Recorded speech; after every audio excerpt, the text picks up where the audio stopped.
So what's up guys, welcome back to my channel. This is Raju Singh and you are watching maths with Raju. आपके class 9th के half yearly exam है और उसी को ध्यान में रखते हुए हम आपको कुछ इंपॉर्टेंट क्वेश्चन कराएंगे। इंपॉर्टेंट क्वेश्चन क्या यार, यही क्वेश्चन आपके एग्जाम में आएंगे, इस बात की मैं श्योरिटी देता हूँ आपको। केवल ये क्लास देख लो, आपका उद्धार हो गया, ये समझ लो। तो बिना टाइम वेस्ट के हम शुरू करते हैं। आपका सबसे पहला चैप्टर है नंबर सिस्टम। नंबर सिस्टम देखो, मैं पूरा डिटेल में नहीं समझा रहा आपको, डिटेल में समझाऊंगा तो उसके लिए बहुत टाइम चाहिए, उतना टाइम आपके पास है नहीं है। तो मैं आपको मेन टॉपिक करा रहा हूं जो आपके एग्जाम में पूछे जाएंगे। सबसे पहला टॉपिक जो आता है वो आता है दो नंबर्स के बीच में रेशनल नंबर निकालना। कैसे? अच्छा, रेशनल नंबर होते क्या है आपको शॉर्ट में बता देता हूं।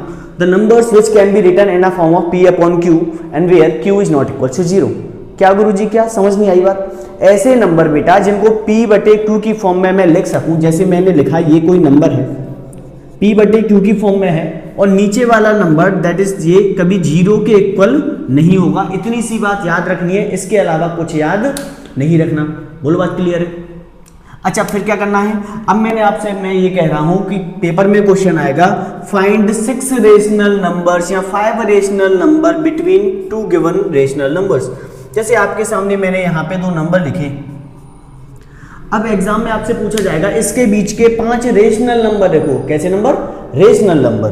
अच्छा, कैसे निकालेंगे बेटा? 2 तरीके होते हैं, आपको सीखना है सिंपल वाला। कौन सा बेटा? रेशनल नंबर निकालने के लिए देखो, आपको पहले ही बता दूं, 2 रेशनल नंबर हो चाहे 2 इरेशनल नंबर हो, दोनों के बीच में इनफाइनाइट नंबर्स हो सकते हैं। किसने नंबर्स?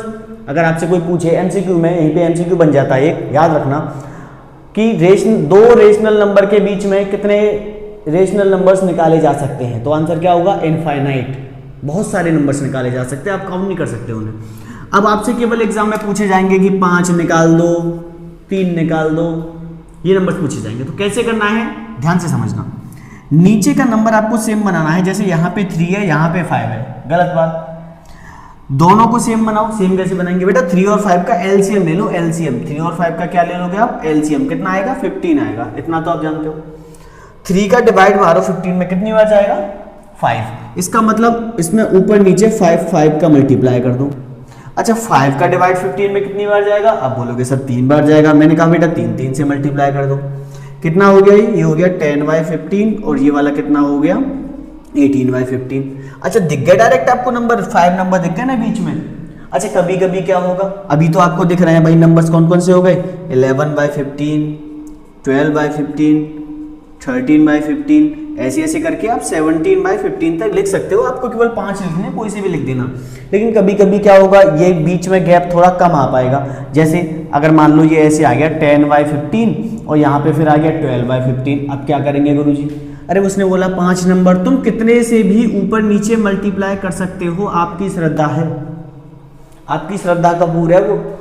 कितने से भी मल्टीप्लाई करो, आपके ऊपर छोड़ दी बात। 6 से करो, स्कूल में बताते हैं बेटा 5 है तो 6 से ही करो। क्यों भैया 10 से कर देंगे तो गलत हो जाएगा क्या? मैंने कहा नहीं होगा बेटा, बिल्कुल गलत नहीं होगा। स्कूल में तो यही बोलते हैं कि यहाँ पे 5 है तो एक ज्यादा से मल्टीप्लाई करो। क्यों? हम 10 से कर देंगे तो गलत हो जाएगा क्या? नहीं होगा। आप ऊपर नीचे कितने से मल्टीप्लाई करो, कंडीशन क्या होती है, बस इससे थोड़ा बड़ा नंबर हो ताकि बीच में गैप आ सके। बात समझ में आई? ऐसे ही आपसे पूछे जाएंगे। अच्छा, और क्या पूछा जाएगा आपसे? ये चीज समझ में आ गई? अच्छा, और आपसे ये पूछा जाएगा, जैसे अगर मैं कल को ये नंबर लिख दूं 2 and 3, इनके बीच में निकाल के दिखाओ मुझे 5 नंबर्स। आप क्या ये रेशनल है? हाँ जी, ये रेशनल है। जिनको नहीं पता बेटा, इनको हम ऐसे लिख सकते हैं 2/1 एंड 3/1। रेशनल नंबर की अभी तो मैंने प्रॉपर्टी बताई थी कि p/q की फॉर्म में हो, नीचे का नंबर 0 ना हो। है तो सही बात। अच्छा, कितने नंबर निकालने? 5। मैंने कहा बेटा 6 से मल्टीप्लाई कर दे, या 10 से करते, 20 से करते, 100 से करते, 50 से करते, तेरी इच्छा है कितने से भी कर दे। 12/6 ये हो गया 18/6। अब बताओ बीच में नंबर आ रहे हैं ना, 13/6, 14/6, 15/6, 16/6, 17/6, आ गए 5 नंबर। तो यहां से एक क्वेश्चन 2 नंबर में आपका बन जाएगा कि रेशनल नंबर्स निकाल के दिखाओ हमें इनके बीच में। बात क्लियर है? इसके अलावा कुछ नहीं पढ़ना आपको। एक एवरेज मेथड और होता है, अगर आपको समझना है तो मैं आपको शॉर्ट में बता देता हूँ। एवरेज मेथड ये होता है, जैसे कोई बोले 2 and 3, इसी क्वेश्चन को अगर मैं देखूं कि इसके बीच का नंबर, बेटा एवरेज मेथड का नंबर है। ऐसा वो बोले कि एक नंबर बताओ 2 और 3 के बीच में। आपको अभी नहीं दिख रहा होगा कि 2 और 3 के बीच में तो कुछ आता है नहीं गुरुजी। मैंने कहा बेटा यहाँ भी इनफाइनाइट ही नंबर आएंगे। कैसे? अच्छा, एवरेज मेथड का मतलब है इनको जोड़ के आधा कर दो। 2 + 3/2 कितना हो गया? 5/2। 5/2 का मतलब 2.5 होता है ना, आता है ना इसके बीच में। तो ये क्या है? ये एवरेज मेथड होता है। जैसे आपने 2 और 3, इससे निकलता है आपका मिडिल टर्म, बीच की संख्या निकल के आती है। 2 और 3 के जस्ट बीच में कितना आएगा? 5/2। अब कोई और पूछे कि और निकाल के दिखाओ, तो अब इन दोनों का बीच का नंबर निकाल दो, फिर इन दोनों का निकाल दो, कोई से भी 2 पकड़ के उनका बीच का नंबर निकाल दो। ऐसे ही निकलते जाएंगे, ऐसे तो बहुत सारे नंबर निकल जाएंगे। मैंने कहा हाँ बेटा, यही बात तो मैं आपसे बार बार बोल रहा हूँ कि 2 रेशनल नंबर्स के बीच में इनफाइनाइट नंबर्स निकल के आ सकते हैं। बोलो बात क्लियर है जी? चलो आगे करते हैं। आगे क्या? अब आपको बताते हैं हम कि आपका और क्या बनता है। अभी आपको बताते हैं इस बुक से और इसमें क्या इंपॉर्टेंट है। हाँ, नंबर लाइन पे रिप्रेजेंट कैसे करते हैं रूट वाले नंबर्स को। रिप्रेजेंटेशन ऑफ अ नंबर, जैसे वो बोलेगा √3 को कर दो भैया, √2 को करके दिखा दो हमें, √5 करके दिखा दो हमें। ये नंबर्स को नंबर लाइन पे रिप्रेजेंट कैसे करेंगे भाई? आपसे अगर बोला जाए कि 2 को दिखाओ, तो 2 को तो आप हंसते हंसते दिखा दोगे, सर ये रहा 2, ये रहा नंबर दे दो हमें, नंबर दे दो। लेकिन वो ये नहीं पूछेगा, तो वो पूछेगा √2 को दिखाओ, तब माने आपको। तो कैसे करते हैं आइए बताते हैं। कुछ नहीं करना, देखो पहले √2 बताते हैं। √2 को आप जानते हो, यहाँ पे बेटा पाइथागोरस को दिमाग में रखना है। 2 नंबर्स का स्क्वायर करके 2 कौन कौन से का आ सकता है? 1 और 1 का स्क्वायर करके ही 2 आ सकता है। बोलो बात क्लियर है? ठीक है जी। अच्छा, यहाँ पे 0 होगा तो आपको क्या करना है? 1 सेंटीमीटर या 1 यूनिट डिस्टेंस यहाँ पे ले लेनी है, यहाँ 1। और परपेंडिकुलर डिस्टेंस हमेशा कितना लेना है? 1 लेना है। ये कितना है? ये भी 1 है, ये भी 1 है और ये भी 1 है। अच्छा, 1 का स्क्वायर ये हो गया आपका परपेंडिकुलर, ये होगा आपका क्या होगा नीचे? बेस। तो ये हाइपोटेनियस कितनी निकल के आएगी? हाइपोटेनियस तो √2 निकल के आएगी कि नहीं आएगी भाई? जानते हो ना, 1 का स्क्वायर प्लस 1 का स्क्वायर, हाइपोटेनियस यही तो होगी। तो कितनी आएगी यहाँ से हाइपोटेनियस? √2। इट मीन्स ये वाली डिस्टेंस कितनी है? √2। और इसी को आपको फिर कंपास में डिस्टेंस लेके ऐसे करके कट लगा देना है। कैसे? यहाँ पे पॉइंटर रखेंगे, यहाँ पे रखेंगे इस डिस्टेंस को और ऐसे करके कट लगा देंगे ऐसे। तो ये जो पॉइंट जहाँ पे आएगा यही आपका क्या है बेटा? √2। बोलो बात समझ में आई? अच्छा, कोई बोले √3 कैसे करेंगे? बेटा √3 करने के लिए पहले आपको √2 करना पड़ेगा। √2 आपने ये कर दिया, ठीक है जी। अच्छा, आप ये डिस्टेंस आपकी √2 है, तो आप परपेंडिकुलर कहाँ पे बनाओगे? आप इस पे ऐसे परपेंडिकुलर बनाना है। ऐसे नहीं बनेगा, लाइन आपकी तिरछी है ना, ऐसे लाइन है तो परपेंडिकुलर ऐसे बनेगा, ऐसे। तो यहाँ पे भी आपको कितनी डिस्टेंस लेनी है? 1 यूनिट।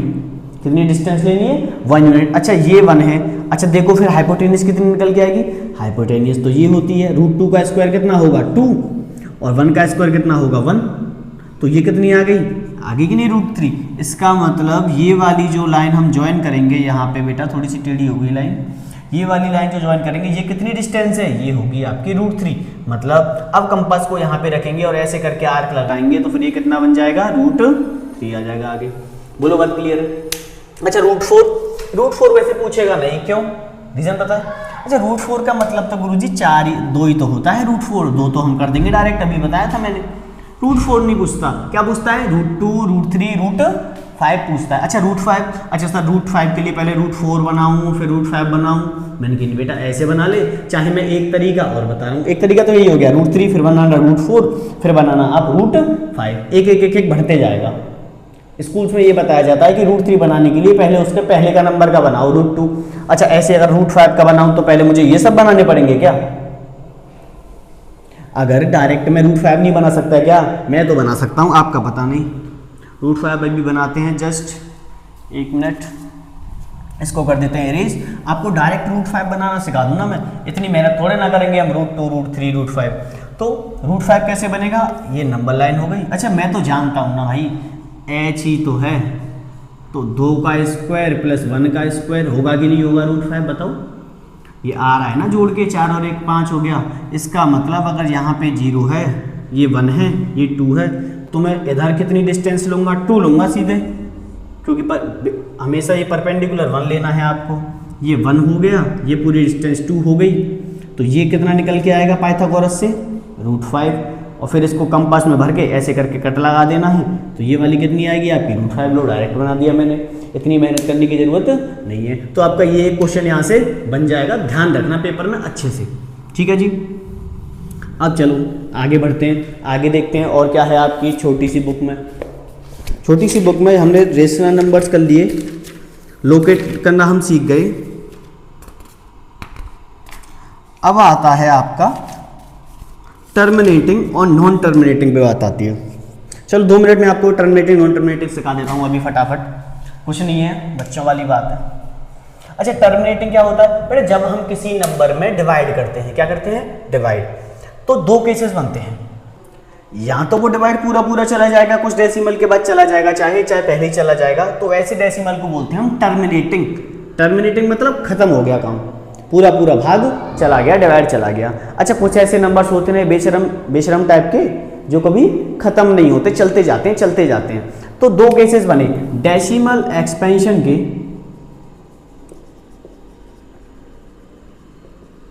डेसिमल एक्सपेंशन के 2 केस बनाए हमने।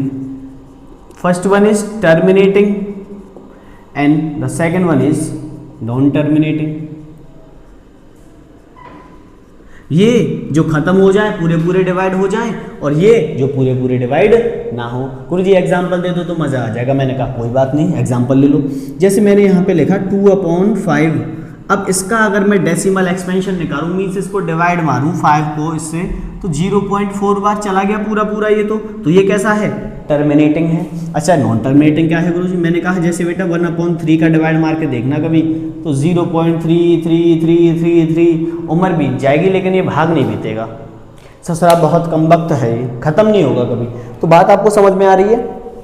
टर्मिनेटिंग नॉन टर्मिनेटिंग, जो खत्म हो जाए दैट इज टर्मिनेटिंग, जो कभी खत्म ना हो, चलता जाए, है ना, तो वो क्या होगा आपका नॉन टर्मिनेटिंग।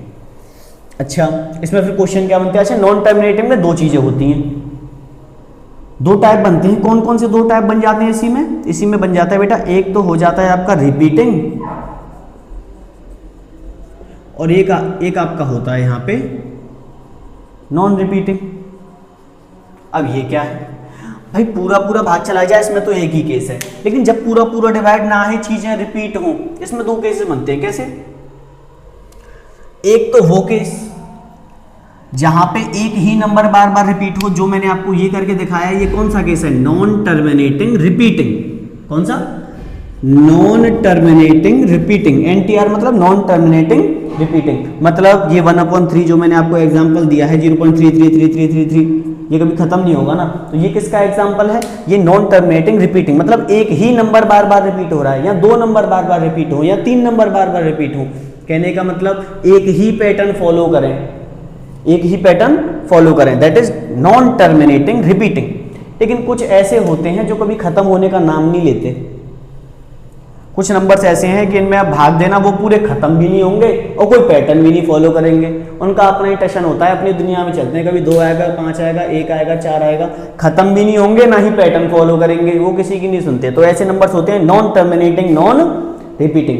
इस रिपीटिंग को रिकरिंग भी बोलते हैं, तो आप याद रखना, रिकरिंग भी सेम चीज है, रिपीटिंग को ही बोलते हैं। बात क्लियर है?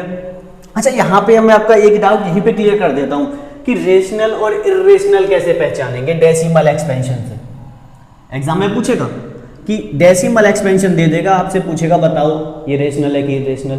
तो सिंपल सी बात है, टर्मिनेटिंग और रिपीटिंग ये आपके बेटा रेशनल है। ये क्या है? रेशनल। टर्मिनेटिंग और रिपीटिंग क्या है? आपके रेशनल नंबर होते हैं। और नॉन टर्मिनेटिंग, नॉन रिपीटिंग क्या होते हैं? आपके इर्रेशनल होते हैं। और इर्रेशनल कौन से होते हैं? एक और आपको मैं बता दूं यहीं पे, फिर आपको एक टॉपिक पूरा क्लियर हो जाएगा। क्या पूछता है? रूट वाले नंबर में कंफ्यूज होते हो आप, ये इर्रेशनल में आएगा बेटा। ये क्या है? इर्रेशनल। ये इर्रेशनल में आएगा। अच्छा, एक चीज और होती है। क्या होती है एक चीज? मैंने बोला ये रेशनल में बेटा जो रूट वाले नंबर है, जो परफेक्ट स्क्वायर है, क्या बोल रहा हूं मैं, ध्यान से सुनना, परफेक्ट स्क्वायर। परफेक्ट स्क्वायर आपके सब रेशनल होते हैं। कैसे? मैं अगर रूट के अंदर 25 लिखूं तो क्या है? रेशनल नंबर है। हाँ, क्यों? क्योंकि ये 5 आएगा यहाँ पे, ठीक है। अब यहाँ पे √5 और यहाँ पे अगर मैं 225 भी लिख दूं, जो भी आपके परफेक्ट स्क्वायर होंगे वो सब कैसे होंगे? रेशनल होंगे, रेशनल। और जो परफेक्ट स्क्वायर नहीं होंगे, जैसे मैं यहाँ पे लिखूँ √5 को जानते हो किसका स्क्वायर है ये? नहीं जानते ना। जो नॉन परफेक्ट स्क्वायर होंगे, नॉन परफेक्ट स्क्वायर, तो वो सब किस में आते हैं आपके? इरेशनल में आते हैं। बात क्लियर है? सारी चीजें समझ में आई? Rational, terminating, non terminating, that's it. इसके अलावा कुछ नहीं पढ़ना। एग्जाम्पल देखो आपकी बुक में दे रखे हैं ये, जैसे उसने पूछा है आपसे √23 क्या परफेक्ट स्क्वायर है? नहीं, तो क्या हो गया ये? इरेशनल। अच्छा, √225 पूछा है, ये तो मैं जानता हूँ 15 का स्क्वायर है, मीन्स क्या है ये? रेशनल। अच्छा, ये पूरा खत्म, 0.3796, आगे तो नहीं चल रहा, टर्मिनेटिंग है, तो क्या हो गया? रेशनल। उसने और भी पूछे हैं, जो एक डॉट डॉट डॉट ऐसे इधर दिखा देता हूँ आपको मैं, 7.478 डॉट डॉट डॉट। देखो 47 बार बार रिपीट हो रहा है, सेम पैटर्न रिपीट हो रहा है, it means it's non terminating repeating. और मैंने क्या बताया? नॉन टर्मिनेटिंग रिपीटिंग क्या होता है आपका? रेशनल होता है। तो यही सारी चीज़ें आपके में दे रखी हैं और आपको अच्छे से कर लेनी है। आपका पहला क्वेश्चन में ये पूछा है, बताओ ये डेसिमल एक्सप्रेशन दे दिया 36/100। अब इसको आप बताओ ये क्या है? टर्मिनेटिंग है, नॉन टर्मिनेटिंग है? नॉन टर्मिनेटिंग में रिपीटिंग है कि नॉन रिपीटिंग है? कुछ नहीं करना, डिवाइड मार के देख लेना, जो पैटर्न आए, ये तो पूरा चला गया, इट्स टर्मिनेटिंग। ठीक है, ये बच्चों वाली बात है, आप कर लोगे, मुझे पता है। अब एक मोस्ट इंपॉर्टेंट समझ गए होंगे। मोस्ट इंपॉर्टेंट मतलब एग्जाम में आना ही आना है, एग्जाम में 101% आएगा आपके में। तो मैं आपको एक क्वेश्चन करके बता देता हूं कैसे, कि मैंने अभी आपसे एक बात कही थी। क्या बात कही थी मैंने अभी आपसे? ये बात कही थी बेटा कि जैसे ये वो वाली कि यहाँ पे जो 0.33333 मैंने कहा था ये रेशनल है, तो आपके दिमाग में आ रहा होगा सर इसको हम P/Q की फॉर्म में कैसे लिख सकते हैं? ये तो बार बार खत्म होने का नाम नहीं ले रहा, हम कैसे लिखेंगे इसे? तो यही चीज़ पेपर में आती है कि इसको करके दिखाओ मुझे P/Q की फॉर्म में। जैसे एक क्वेश्चन उठा लेते हैं आपकी बुक का, 0.6 क्या ले लिया हमने? 0.6 के ऊपर बार, इस नंबर को P/Q की फॉर्म में लिख के दिखाओ, पेपर में आएगा 101%। ऐसा ही क्वेश्चन आप नोट करके रख लो। मैं आपको अभी मेथड समझा देता हूँ, कुछ नहीं करना। सबसे पहले इसको मान लेना है लेट x इक्वल्स टू ये, इसी को क्या मान लेना है? मैंने मान लिया ये x है, ठीक है जी। अच्छा, इसका मतलब क्या है बेटा? 0.6 के ऊपर बार का 6 खत्म नहीं होगा ये कभी। मैंने इसको नाम दे दिया इक्वेशन फर्स्ट। अब आपको जो चीज़ मैं बोल रहा हूँ ध्यान देना अच्छे से। एक नंबर के ऊपर बार है मतलब 10 से मल्टीप्लाई है। अगर 2 नंबर रिपीट हो कभी, 2 नंबर तो 100 से मल्टीप्लाई, 3 नंबर रिपीट हो कभी तो 1000 से मल्टीप्लाई। बोलो बात समझ में आ रही है? जितने नंबर से रिपीट हो उतने 10 से मल्टीप्लाई करते हैं। तो यहाँ पे 10 से ही करना है, तो क्या लिखोगे आप? Multiply by 10। अब लिख लेना ये चीज़, मल्टीप्लाई बाय 10 तो कितना होगा? 10x। इधर बेटा जब भी 10 से मल्टीप्लाई होगा भाई, एक 10 से मल्टीप्लाई करें तो एक नंबर इधर खिसक जाएगा, तो 6.666666 अब भी चलता रहेगा। Second equation. फिर हम आपको क्या करना है? इसमें से इसको सब्ट्रैक्ट करना है। तो 10x में से subtracting equation first from equation second, ये सारी चीजें आपको लिखनी है। CBSE में सजाने के नंबर मिलते हैं। तो 10x में से x गए तो कितने बचे? 9x। अच्छा बेटा इधर जब आप घटाओगे ना, देखो इधर 6.666666, उधर कितना? 0.666666।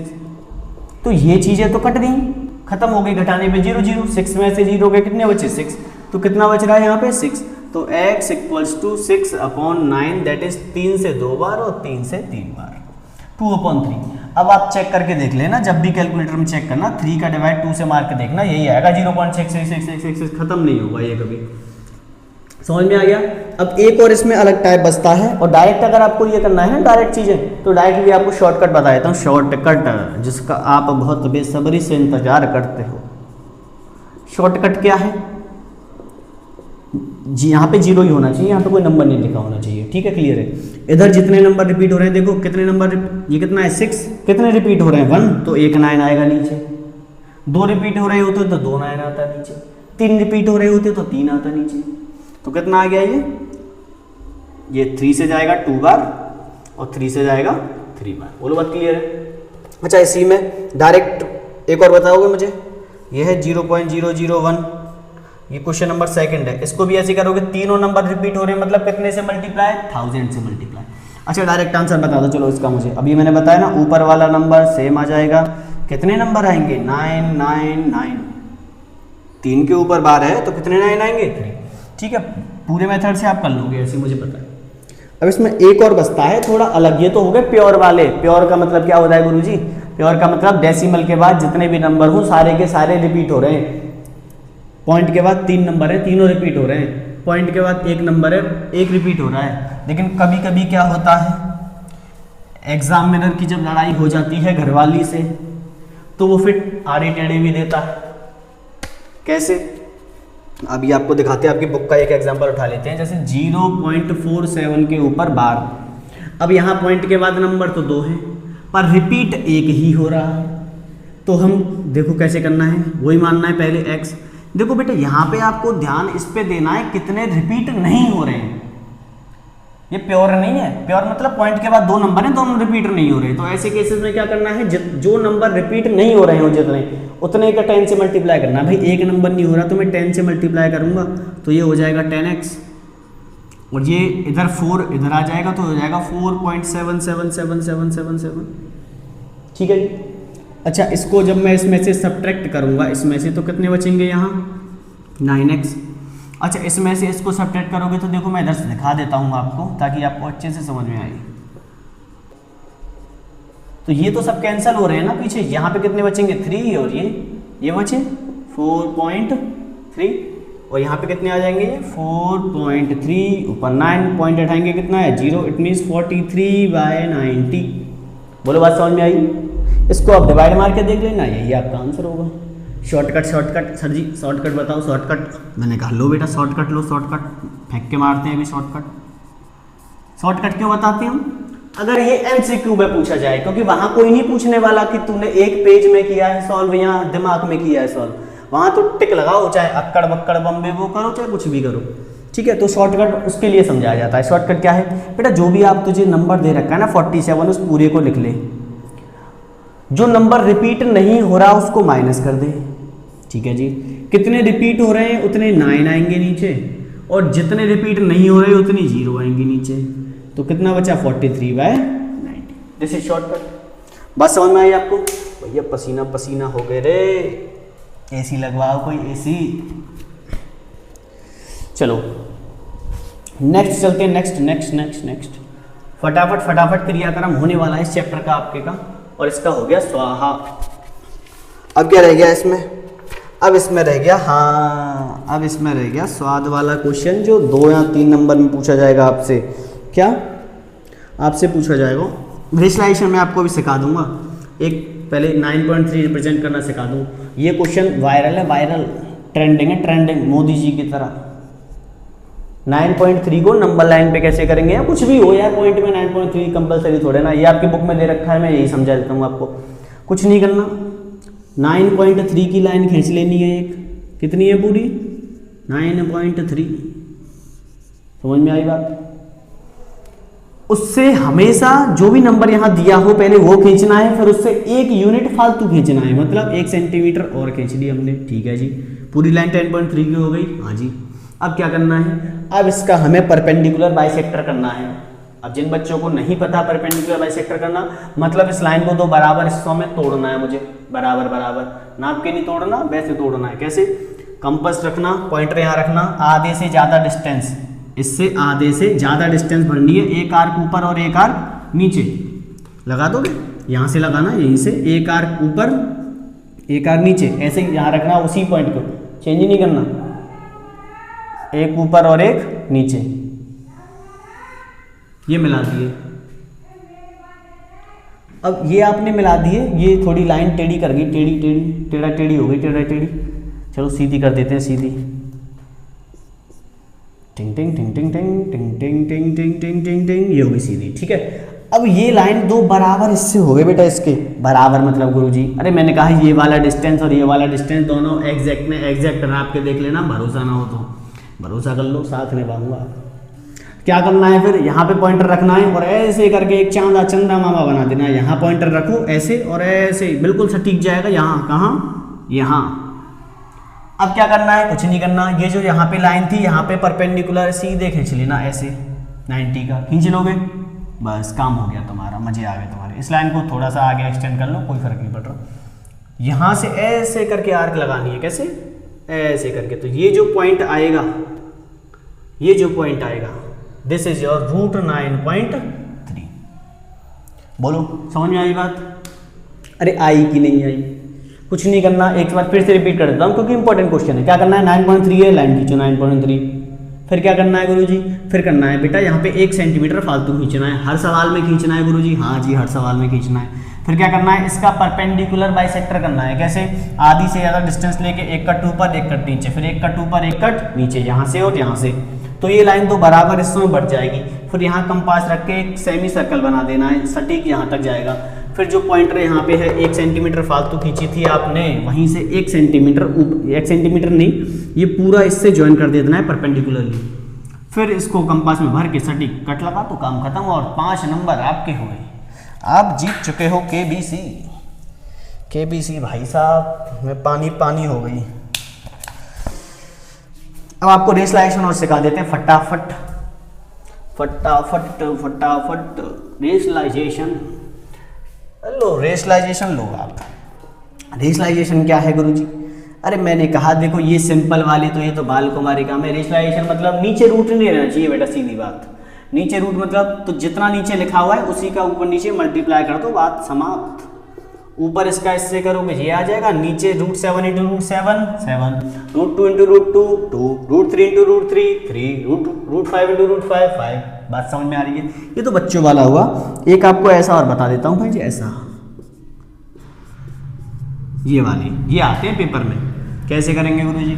मैंने कहा जब नीचे 2 नंबर हों, नंबर्स यही रहने हैं, साइन बदल देना है। मतलब यहाँ माइनस है तो हम क्या रखेंगे, प्लस। और गणित का नियम है बाबू, जो काम आप ऊपर कर रहे हो वही काम नीचे करो तो बात सही है। अब इसका 1 से मल्टीप्लाई करेंगे, यही आ जाएगा, नॉट अ बिग इशू। नीचे a प्लस बी और a माइनस बी नहीं बन गई क्या? अरे नंबर सेम है ना, हाँ जी नंबर सेम है। साइन अलग है ना, हाँ जी साइन अलग है। अरे यही तो है गंगाधर और शक्तिमान। a प्लस बी और a माइनस बी किसके बराबर होता है? a square minus b square. बस रूट 7 का स्क्वायर माइनस रूट 6 का स्क्वायर, तो कितना हो गया, रूट 7 प्लस रूट 6 और नीचे आ गया 7 माइनस 6 दैट इज 1। तो आपका क्रियाक्रम समाप्त हुआ। रेशलाइजेशन में इससे आगे आपको कुछ नहीं पढ़ना, ठीक है जी। एक आध नंबर है ये वाले आपके क्वेश्चन भी पूछे जाते हैं, तो आप क्वेश्चन में भी कर लेना, नॉट अ बिग इश्यू। अब आपके थोड़े लॉज ऑफ एक्सपोनेंट है, उसकी मैं आपको एक आध दो शॉर्टकट बता देता हूँ और ये चैप्टर हुआ आपका समाप्त। इसके अलावा इसमें कुछ नहीं पढ़ना, सब कवर हो गया, सब तोते उड़ा देंगे तोते। जैसे यहाँ पे लिखा है 64 की पावर 1/2, ये क्या है गुरुजी? अरे गुरुजी हम ये तो जानते हैं 2 की पावर 3 है, इसका मतलब 2 इंटू 2 इंटू 2 कर देंगे। लेकिन अगर 2 की पावर 1/3 है तो ये ना जाने गुरुजी हम जिन आवे हम पर हैं। चलो चलो मैं सिखाता हूँ, कुछ नहीं करना बेटा। कैसे भी करके ये बटे वाली संख्या हटानी है, बटे वाला नंबर कैसे भी करके आपको ये हटाना है। ये तो हमेशा इसको इसी की फॉर्म में लिखने की ट्राई करना है बस। मतलब अरे मैंने कहा क्या 84 को ऐसे 64 को ऐसे नहीं लिख सकते? लिख देंगे गुरुजी। ये 1/2 पावर का आपस में मल्टीप्लाई होता है, तो ये 2 से 2 कैंसिल हो गया, क्या बचा 8 की पावर 1 दैट इज 8, खत्म। चलो एक आध और देखो, 125 की पावर 1/3 है, मतलब 3 की फॉर्म में लिखना है। 125 को कैसे लिखते हैं? ऐसे मल्टीप्लाई होगा तो ये कैंसिल, तो कितना आ गया 5। ठीक है, कोई कठिन सा कराओ गुरुजी, ऐसे मजे नहीं आ रहे, मजे। 9 की पावर 3/2 है, मुझे तो नीचे का हटाना है, ऊपर का तो मैं जानता हूँ, नीचे का हटाना है। तो मैं लिखूंगा 9 को 3 की पावर 2 और ये तो है ये मल्टीप्लाई करूंगा, ये इससे कट गया तो 3 की पावर 3 कितना हो गया 27। बात आई समझ में? अच्छा एक दो क्वेश्चन और आपको मैं 3 क्वेश्चन बता देता हूँ फटाफट और चैप्टर समाप्त। इसी के 3 क्वेश्चन हो रहे हैं, इंपॉर्टेंट करा रहा हूँ आपको एक्साइज में, इसके अलावा कुछ नहीं पढ़ना, हो गया बस भंडारा इसका। इतनी ही क्षमता है, मारकर खुल के भग रहा है हमारा भाई साहब। रुक जा भाई साहब, 2-3 क्वेश्चन और रुक जा भाई। ये है 2 की पावर 2/3 इंटू, ये इंटू है इंटू, और 2 की पावर 1/5।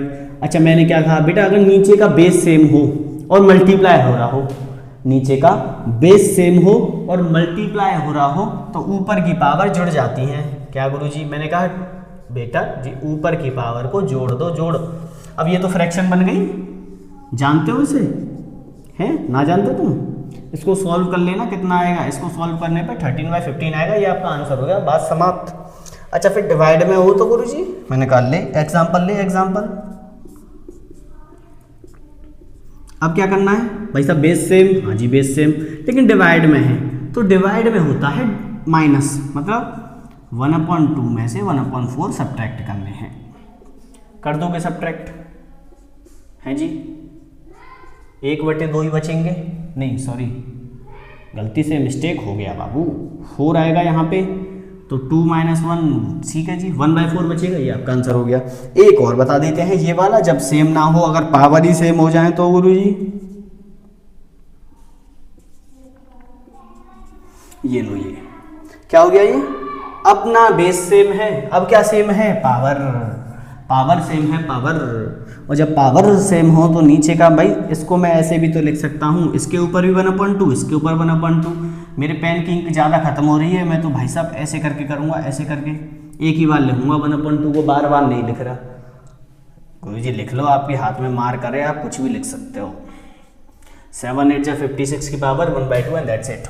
आपका ये चैप्टर खत्म हो गया, इसके अलावा इसको आप में कुछ पढ़ने की ज़रूरत नहीं है, पेपर में यहीं से क्वेश्चन आएंगे जो मैं आपको बताए, ठीक है जी।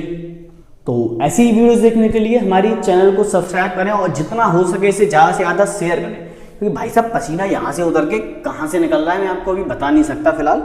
तो वीडियो को ज़्यादा से ज़्यादा अपने दोस्तों के साथ शेयर करें और हम जल्दी इस वाले बोर्ड को डिजिटल बोर्ड से रिप्लेस कर देंगे अगर आपका सपोर्ट रहा तो, ठीक है जी। धन्यवाद।